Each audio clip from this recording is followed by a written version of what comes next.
Thank you, Mr. President. It was a relief, I think, to all of us that the President announced that he was going to pause for 90 days these tariffs that have caused so much turmoil and havoc.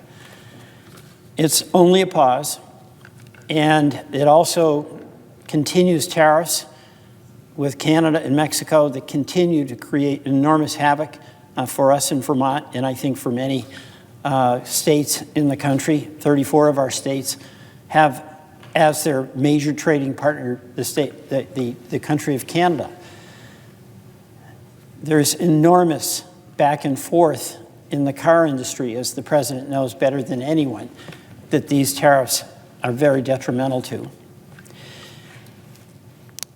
What we saw in Vermont in talking to our businesses, talking to our farmers, talking to folks who have utility bills at the end of every month and whose electricity comes from Canada, folks who in the northern part of the state get their gasoline from Canada, shipped down to Vermont and gas stations or where they go to get it, and our home heating fuel.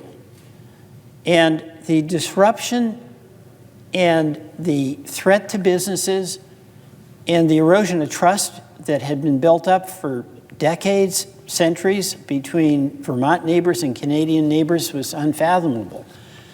So I'm relieved that the President has paused the tariffs, but I'm appalled at the manner in which the President and his economic advisors are proceeding without any coherent rhyme or reason or justification for these tariffs on Canada that hurt us so much.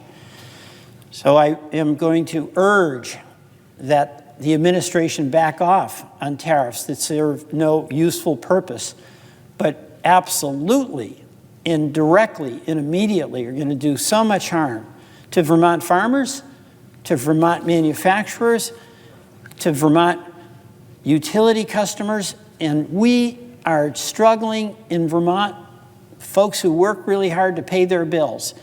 And the idea that we, by executive action, would increase the cost of so many families and businesses is totally unjustified.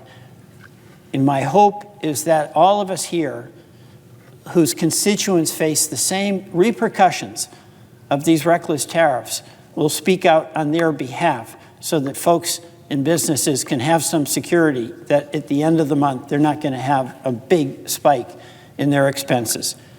Mr. President, I yield back.